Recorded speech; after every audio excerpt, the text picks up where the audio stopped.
Shepherd. A little echo chamber there, Marty. Shepherd is here. Thank you, Marty. How do you like that for production gang, right?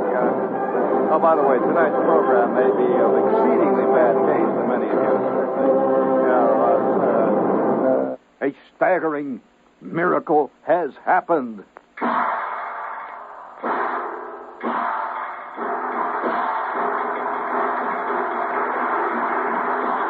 We'll play that thing.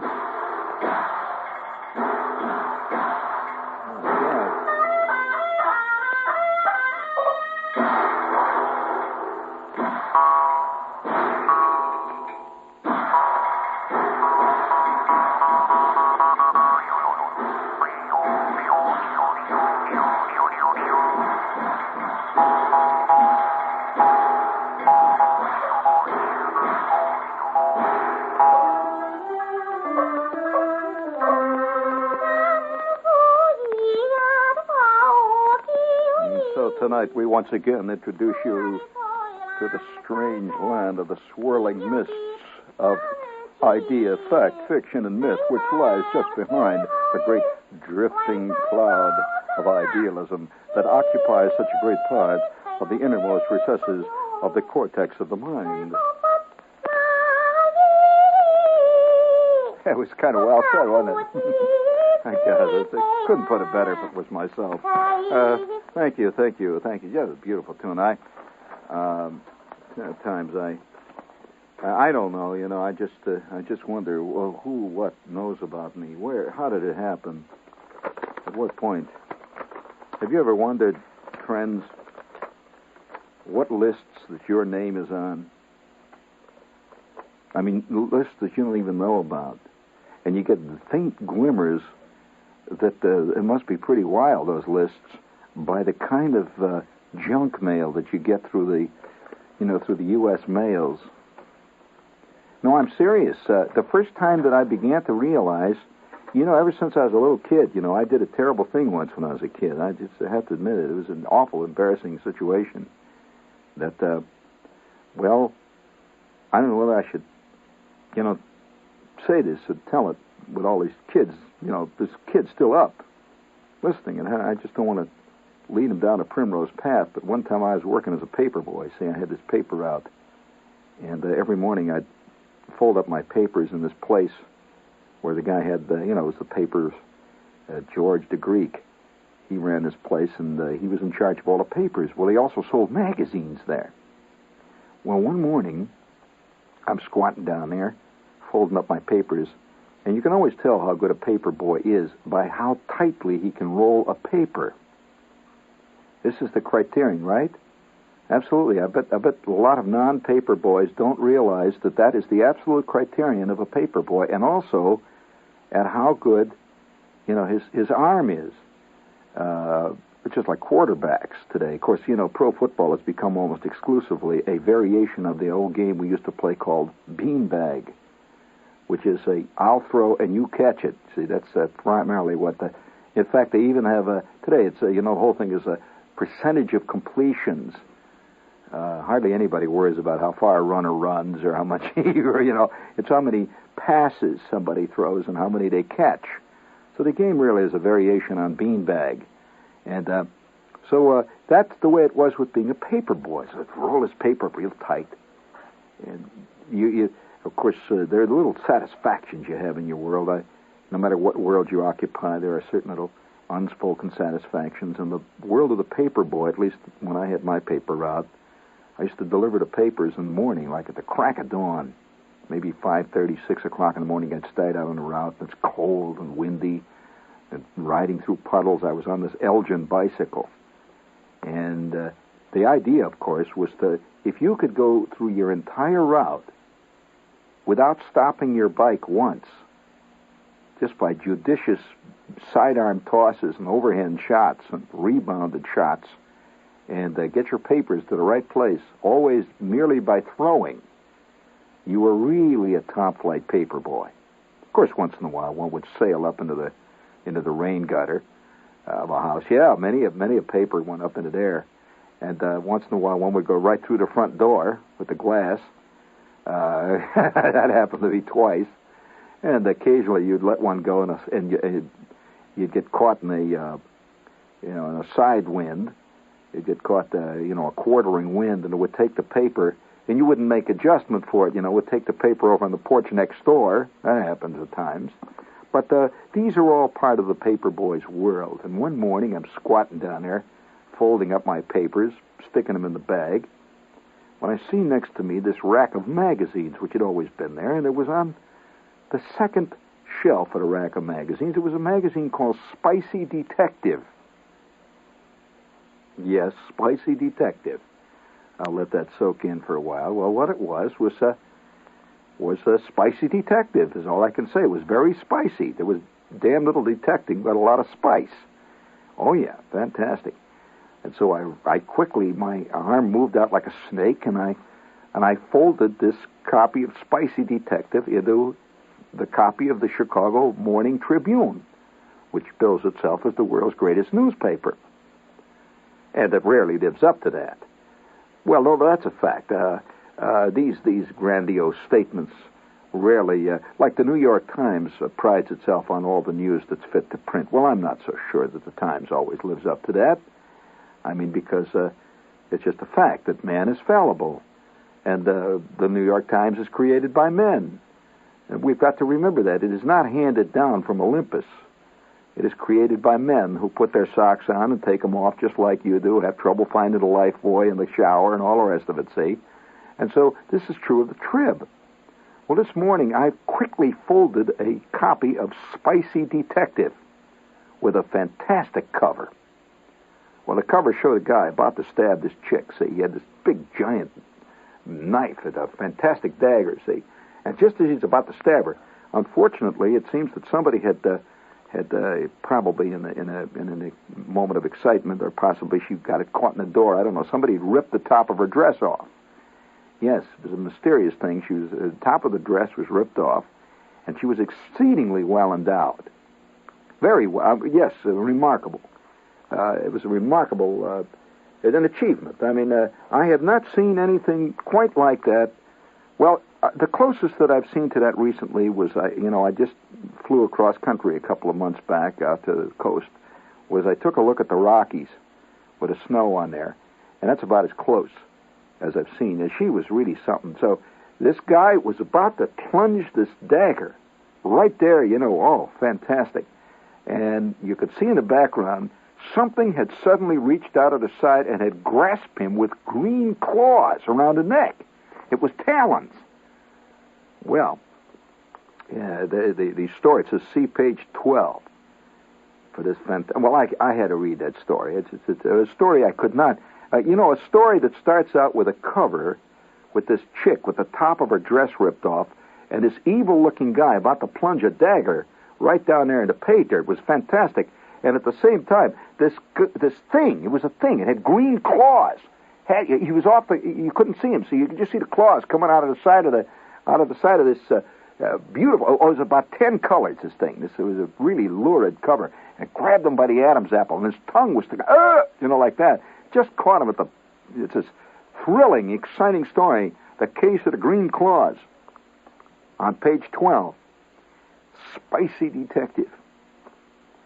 Well, my mind said, echoing throughout the channels of desire and passion, which had just recently awakened in me since I was 12 and was now a walking cake of Fleischmann's yeast with feet. The voice said, well, you got to read that.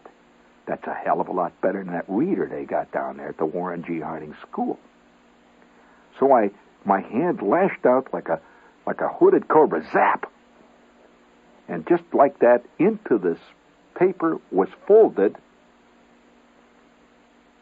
Spicy Detective, the December issue featuring a book-length novelette entitled The Case of the Green Claws. Subtitle, The Rape of the Scaly Monster. Oh. Page 12. Well, I folded it into my Chicago Tribune. It's 5:30 in the morning. I stuck it in a sack. and I go scooting out into the driving rain on my Elgin bicycle. I'm flinging these papers. I can hardly wait, to get home. See, all paper boys know that you usually go out on the route with maybe anywhere from 4 to 6 extra papers, always, in case, one gets torn or falls in a puddle or something like that. See, so I'm out there and I'm flinging the papers up, flinging them one after the other, flinging. I'm thinking, oh, God, boys, this is going to be fantastic. I'm going to hide this magazine down in the basement, see, where my old man kept all the used tires and stuff. And then, at odd moments, I'm going to go down there and finish this fantastic story, The Case of the Green Claws, The Rape of the Scaly Monster, page 12. Oh, wow. I'm going to read about that chick with that fantastic superstructure. So I'm throwing this stuff up there. And I have one of my better days. There was one place, about 2/3 of the way through my route, that was a real acid test for the accuracy of a sidearm thrown Chicago Tribune. That's the sidearm division. The overhead division was another division. It consisted of a paper that I threw up a flight of stairs, like in a hallway. I would come right down the sidewalk, fling it right up like a half underhand, half sidearm, and would go right up the stairs, see, because the subscriber lived at the top of the stairs on the second landing. And always, right next to his door, was this big scrub pail. Well, I had set up in my mind every day that I would try to can a basket. See, I would bounce it off the wall, and it would go dunk into the scrub pail, see. Well, it was one of those days. Shepard was hitting. I'm telling you, when you're hot, you're hot. Man, when you're not, you're not. As the song says, when you are cold, you is cold. But I was hot. First of all, the case of the green talons, the rape of the scaly monster, and now, zap, I laid that baby up, and it whistled right up the stairs, low and hard, like the kind of drives that Jack Nicklaus gets off the second tee, when he's really getting mad. Low and hard, it bounced off the wall, dunk, and it was a double bounce. It would not work just one bounce. It had to bounce off one wall, hit the door, and then ricochet into the bucket. It went dunk, dunk, ka-chunk. Oh, God, Shepard. And in my mind, I wonder how many guys, even to this day, no matter how old they are, no matter how many things have happened to them in their life, they always secretly see themselves scoring points. So you take a candy wrapper and you roll it up and you toss it into the wastebasket. And the boy says, Shepard just canned 2 more points. I mean, it's a little fantasy. You have those, of course. Once you do not, of course. I'm sorry. You're earthbound. Marty, like so many people. Speaking of the earthbound, that reminds me, this is WOR, friends. New York. Earthbound is all get out. But you have a chance. You have a chance to flap your wings, friends. Don't forget now, these flying birds that we've been talking about are still on the scene, man. And if you're thinking, we had a special announcement here, if you're thinking of buying one of these 16-inch flying birds, every time I think about him, I have to laugh. His name is Tim. Listen to this line. It says, as you watch Tim in flight, he becomes more than a simple plastic toy. He sure is. He will wheel, soar, dive, and silently glide on changing wind currents in a fantastic, really amazing imitation of the flight of birds. Anyway, these birds are beautiful, and they're based on the principles of aerodynamics as documented in 1483 by Leonardo da Vinci in his famous studies on the flight of birds. So here it is. And if you want one of these fantastic little devices, they're $3.98 per each. And if you order them now, if they get into the mail by December 9th, correct? 8th? 9th. You will get them in time for Christmas. So get them in the mail quick. They're $3.98 a piece, and they really are wild, believe me. And they're guaranteed to fly. So send a check or money order to Flying Birds, Department S. That's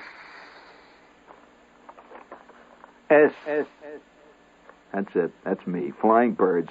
Post Office Box 1909. 1909, which is 6 years after the Wright brothers made their first flight.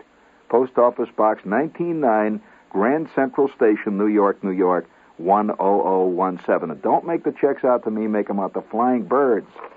$3.98 per bird. Oh, yeah. I mean, if you make them out to me, I'm liable to just do what I always do when a check comes in made out to me. You better believe it. So, You run your own risk, friend. But nevertheless, when I think about that morning, I think about maybe it was that day that I got myself into trouble with the mails. Yeah. Oh, yes. You've forgotten how I opened the show. I said, have you wondered about the mailing lists and stuff you've been on all of your life? Wondered how you got on them? Well, I have, even if you haven't. And I that morning, I threw this thing up on the porch, see, and I kept going. Everything was working groovy. And I could hardly wait to get home, see, to read The Case of the Green Talons, The Rape of the Scaly Monster. Well, I finally got back to the place where I'd started, George, the place there. I took my extra papers out, which one of them contained, of course, the copy of Spicy Detective. And I turned in my change. I turned in my sack, which he kept there. And I went pedaling out down the street. It was not until the second period in school that day, when I carefully unwound the paper, that I realized that somewhere along the route I had thrown my paper with the Spicy Detective in it into somebody's house. Just curious what they thought of the trib that morning. Special rotograph section. Colonel McCormick sends you pornies. Well, nevertheless, I was really disappointed. Terrible disappointment.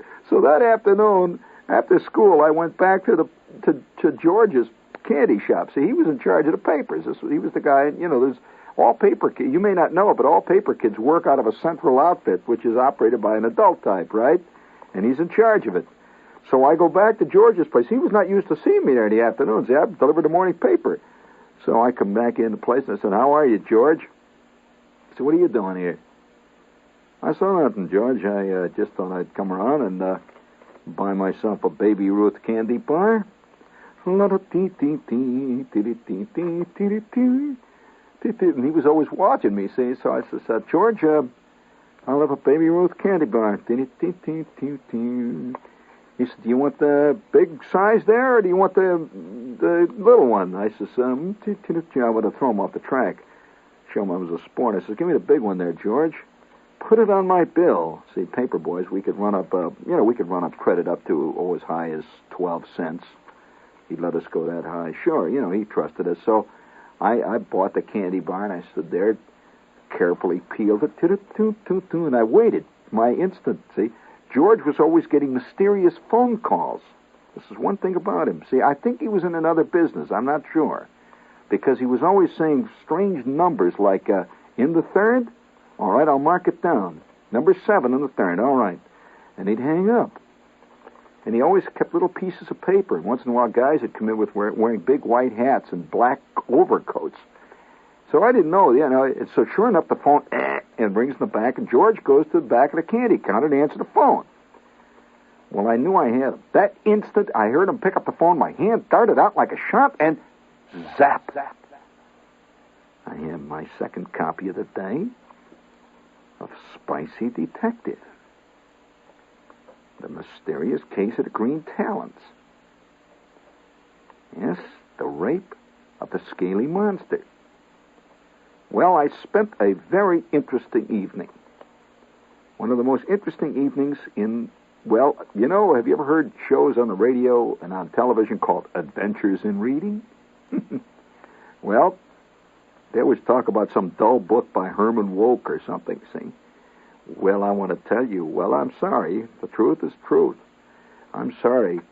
I'm telling you, that was an adventure in reading. It was the first time I realized that there was something beyond Raggedy Ann and Raggedy Andy. And there was. Now, I didn't understand a lot of this stuff. But due to the fact that we are all creatures of instinct, I realized that something great was going on here. Yeah, there was a big scene there where this detective said, "Come here, baby." And that went from there, and he says, I remember some of the actual lines. His name was Sam, this detective. And the Sam Slug or something like that. So, the beady-eyed, tough, hard-bitten private eye, Yeah, it always opened up. I'm sitting there at my desk when all of a sudden this big, bosomy blonde walked in. I stepped around a desk and I said, "Come here, baby." I ripped the top of her dress from stem to stern. 5 minutes later, we decided to talk about the case that she'd come in for. You know, that kind of stuff. Well, yeah, that's great stuff. So I'm reading that thing, and I go all the way through it, see. And in the back of the magazine were all these ads. Little ads for stuff I'd never seen. They just didn't have ads like this in Boy's Life, which I was a lifetime subscriber to at the time. You know, well, Boy's Life always ran stuff like a special on brass compasses, in case you're lost in the woods, or the memoirs of Uncle Dan Beard, that kind of stuff. It was always advertised in the back of Boy's Life. You ever seen these ads? Stuff like, yes, build your own box kite, plans, 10 cents, including special balsa wood. Yeah, that kind of stuff. Well, they had great ads in the back of this thing. One immediately caught my eye. It said, "Attention connoisseurs." Yes. Well, I didn't quite know what a connoisseur was, but it sounded dirty. It says, "Attention connoisseurs, art students, 50 Hollywood poses for art students for use in art studies. 50 Hollywood poses, 25 cents. Send your name and address. You must be over 21 to Department X, Starlet, Hollywood, California. It will be mailed in a plain brown sealed wrapper." Well, it just so happened that my paper route paid roughly 36 to 42 cents a week. So naturally, I was rolling in dough, and I had easily a quarter to spare on Hollywood art lessons. So, well, I must admit that I sent off for that. I must admit. Yes, I did. I mean, I'm admitting it. Nope. I'll listen. I'll put my prurience quotient up with the next guy's.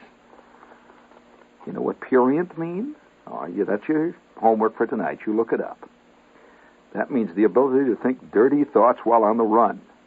And my ability to do that, I will match with anybody out there. If you think that you're good at that stuff, friends, I believe me, I'm right up there with the best of them.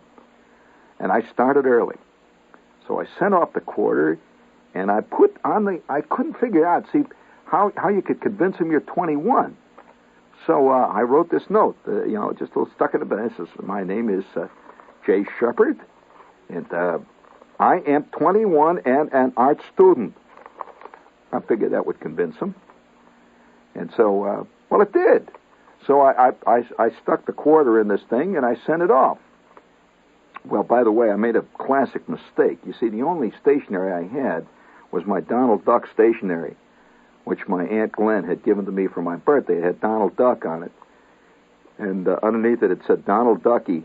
And on the outside, on the envelope, it had Donald Ducks all over it, see? So I sent it off. Didn't make any difference. I had to get that in the mail because I wanted to get them art studies. After all, I could already see a whole history and a great career in art laying before me there. If I could get those studies, I could copy them. I could trace them. How many of you like to do some little tracing when you were a kid, see? So I sent them off. Well, nothing happened for a week. Every day I'd come rushing home looking to see if the mail was there. There's always a pile of bills and jazz, never nothing. And one day, I came rushing home, and a strange thing had happened. My old man came home from the office at lunch, which he rarely ever did, and took the afternoon off. He was just sitting there with a funny look on his face. Must understand, his name is the same as mine. Do you follow what happened? That's right. I don't have to tell you what happened. Well, I just felt... I was first disappointed because I suspected he got him, but then I was going to brazen it out. I had nothing to do with it. He never said anything. Just never opened his trap about it. Wasn't until, I'm a grown-up type. I've been in the Army. I come back from the Army. One day I came home. I'm in school now, college. I come back home one night, and there's the old man sitting at the kitchen table with a glass of beer. And we sit down, I'm having a glass of beer with him. Yeah. And we're just talking about things in general, and all of a sudden, out of the blue, he said, have you ever continued your art studies? For a minute, I didn't remember. I said, art studies? He said, oh, man. He said, oh, boy. And he poured himself another beer. He said, I never knew art could be so exciting. I said, yeah, it must have been, Dad. I never got him. He says, well, if you want them, now I've saved them all these years. You can have them. Well, now, the point is, I don't want to tell you the rest of it. The point is, ever since that time, I've been getting mysterious things in the mail. My name must have gone into a great underground list of connoisseurs. I get special delivery letters from as far away as Stockholm, Spitsbergen. Yeah. The other day, for example, I got a magnificent catalog of beautiful 8mm films. It says, for the true connoisseur, Danish Girls in Action was called. Well, I've been pursued everywhere I go by this. Now, that's not all.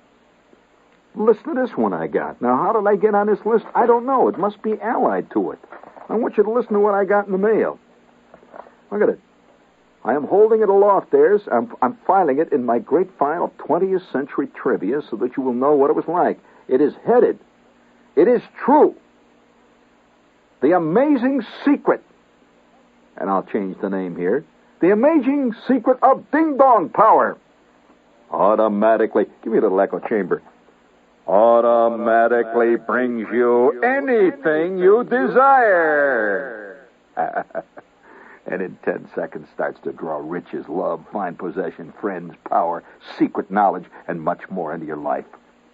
See for yourself.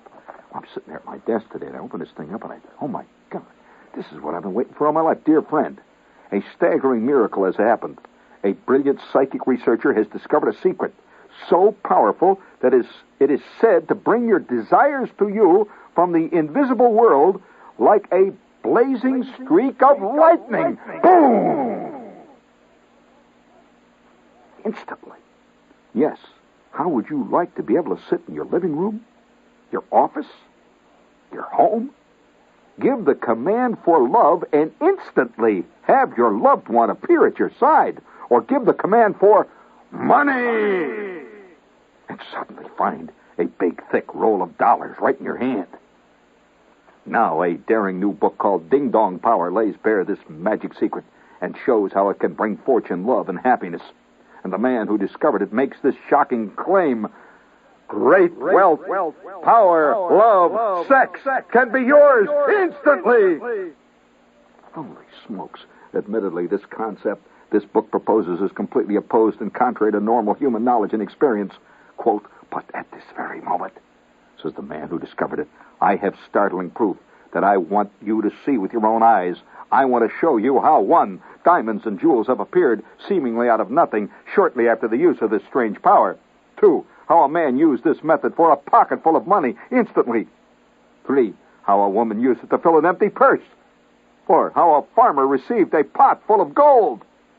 How another user teleported a golden jewel box to her seemingly out of thin air. Oh, man. How a woman used this method to regain her lost youth. How a man, growing bald, claims he renewed the growth of his hair with this secret. How a woman used it to bring her mate to her without asking. How another woman summoned a man to her out of thin air. How a man, on the other hand, summoned a beautiful woman out of thin air. She appeared suddenly in his office instantly, ready to obey his every wish. smokes. My God. How a man heard the unspoken thoughts of others with this fantastic secret. How a woman saw behind walls and over great distances with it. And listen to this one. How a man broadcasts silent commands that others had to obey. Now, I'm not kidding you. I'm quoting this mail absolutely word for word. I have not changed one word. You think I'm inventing it. I've not changed one word. This is it. This came in my mail. It says, I will now clearly demonstrate to you the scientific basis behind this new wonder-working miracle method of ding-dong power. Second page. Can't wait. What was that? It says, now, how ding-dong power brings any desire easily and automatically. Easily and automatically. You don't have to do anything. For many years, the man who invented this fantastic method dreamed of a way to call upon the invisible forces to work all around us. He spent a lifetime digging and searching for the secret. These investigations brought him knowledge that goes back to the dim recesses of the past. One day, to his astonishment, he discovered he could actually broadcast silent commands, which others instantly obeyed. Boy, that would be fantastic. Think about it, Fritz. Think what you could say to your boss. Give me a raise, you think. Give me a raise, you think. Make me a vice president, you think. And here's J.B. Bullard saying, he's sitting there saying he's giving a memo out to his chicks. And he says, Emily, take a memo. Suddenly your instant command hits him. Just a moment. Call Applewrot in here instantly. Call him in right now. Applewrot. And he gets you on the intercom. Applewrot, you say, yes? Applewrot, you are now a vice president, and I have raised you to $500 a week. Is that enough? For the time being, Bullard, for the time being. Thank you, Applewrot. Controlled by your fantastic new ding-dong power. Yes, using a secret this man tells you about in his book, he tried it time after time. It never fails, commanding others to sleep, get up, come to him, talk or not talk, and act according to his silent wishes. It worked every time. And then, working relentlessly from this evidence, the man succeeded in perfecting a new kind of instrument called a ding-dong photo transmitter. My God, it's a new instrument that concentrates your thoughts and sends them like a streaking bullet to their destination. A streaking bullet, faster than the speed of light, faster than the speed of sound, faster than a speeding bullet. Woo!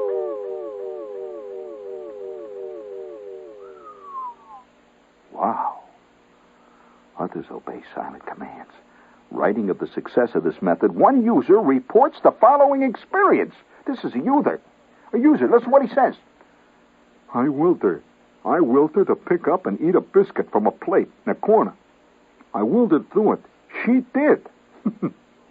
I willed her to shake hands with her mother. She rushed to her mother and stroked her hands. Then I willed her to nod. She stood still and bent her head. I willed her to clap her hands, play a note on the piano, write her name, all of which she did. Afterwards, I willed her to do other things. Well, no one can escape the power of this method, says the inventor. Everybody, high or low, ignorant or wise, are all subject to its fantastic spell. And unless the person is told what's being done, he will think that the thoughts are his own. Good heavens. Wowee. I sat there for a minute, and I looked up at that air conditioning unit in the office, which is the first air conditioning unit I ever saw that spits blue memos out. Memos come right out of the air conditioning unit, hour after hour in our office. I thought what I could do with this method. If I had one of them ding-dong photo transmitters, I could really go to town. You want to hear what else it does now? Experimenting further with this new transmitter, the man who invented it soon found that he could tune in and hear the unspoken thoughts of others. Just tune them in. You hear what them things are thinking about you. He says, and we quote here at first, these hearing impressions startled me. It's amazing. and I took them for actual speech until I realized that people don't usually say such things aloud, and their lips remained closed. I realized I was tuned into their actual thoughts. And then he discovered he could pick up actual sights from behind walls and over great distances. He could tune into other countries. When he tuned in, he could see actual living scenes before him as clear as the pictures on a television screen in color.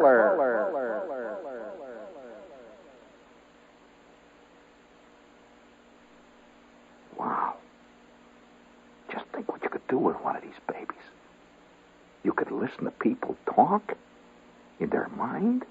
You could see scenes all over the world in very private situations, in color. Yes, with mounting excitement, the man launched one of the most exciting experiments in the history of man. He wanted to see if his transmitter could bring him an actual material object.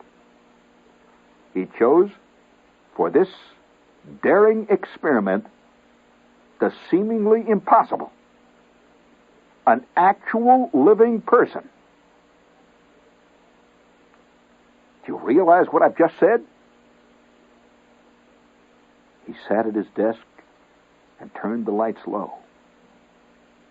And then he began to focus the transmitter by dialing the object of his desire. In a flash, the door burst open! And there, standing before him, as real as life, was his long-lost cousin. What a letdown. His long-lost cousin. He stared and rubbed his eyes and looked again. And there, smiling, with arms outstretched in greeting, stood living proof of the most astounding discovery of the 20th century. Good Lord. Well, I couldn't help but read on. I mean, you get this kind of stuff in the mail. You read it, friends. I mean, you don't just throw this out. And the next line says, simply fill out and mail the enclosed card, which requires no stamp. And the transmitter will be sent to you immediately without cost or obligation for 10 days free trial. Dial any treasure. You'll see how to use the transmitter to summon your desires. This special instrument, your mental equipment, requires no wires, no electricity. Yet, says the inventor, yet it can teleport desires swiftly from the invisible world, wherever it might be. When you dial your desire, whether for riches, love, or secret knowledge, you capture its invisible protoplasmic form, at which point it starts to materialize. You can't argue with that kind of science. That makes sense, says the inventor. Yes, ding-dong power can work seeming miracles in your life, says the inventor. With it, it is possible to dial any desire. And then sit back, relax, and watch this fantastic secret power go to work. And then, instantly, your life is changed! Woo!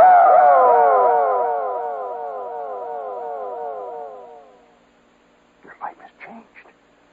Is there a man among you out there who would not like to have his life right now at this minute changed instantly into a fantastic form where you have all knowledge, all riches, you have power over everything in the world, just by the dialing on a machine, of course. With this secret, the mightiest force in the universe is at your command. Simply ask for anything you want, says the inventor, whether it be riches, love, fine possessions, power, friends, or secret knowledge. Suppose you had dialed number 2 for jewels, for example, on the machine. This is what Margaret G. did in an actual example. Rich, glittering diamonds and jewels literally suddenly appeared at her feet. A pair of golden earrings, which she found that morning. A surprise gift of a pearl necklace. A matching silver bracelet. A beautiful platinum ring set with emeralds and diamonds. Dropped on her front lawn. Dropped on her front lawn, my God. Almost overnight. It can start to multiply riches, bring love, romance, draw favors, gifts, new desires. Bring a pocket full of money. You'll see how Jerry D. used this method. He was broke a week before payday. All he did was to dial number 1. Suddenly, he felt a large bulge in his pocket. Lo and behold, he took out a huge roll of money. 5s, 10s, 20s, and more. 50s, 100s. Oh, it was fantastic. Obviously, it had been placed there, but where and by whom? Marty C., a taxi driver, reports that he just dialed form number 4. Sat back, relaxed, sipped at his beer and waited for things to happen. And then suddenly, in a short time, almost minutes later, a great excitement filled the house. His wife hurried in saying, "We want it! We want it! We want a car! We want a cash prize! They just delivered it!" He got up and went to the window, and there, big and beautiful, standing in the driveway, was a brand new Cadillac Eldorado, the very thing he had asked the machine to send him. Oh, my God, I was shaking with a leaf. I'm just shaking like, I'm just sitting there shaking like a leaf, and the back page, it says you can have this entire fantastic power for just $7.95. Satisfaction guaranteed. $7.95. I can control the world. $7.95, and I get a 10-day free trial. Then I put it down. I thought, well, I remembered back to something I heard once. How many of you heard this? Power corrupts. I decided to turn it down. Power corrupts. I don't want to be corrupted. I want to remain a simple person. I don't want to control all of you people out there for just $7.95. You know, I just turned that one down. And by God, the next day I got another one in the mail. It says the time has come for your rewards.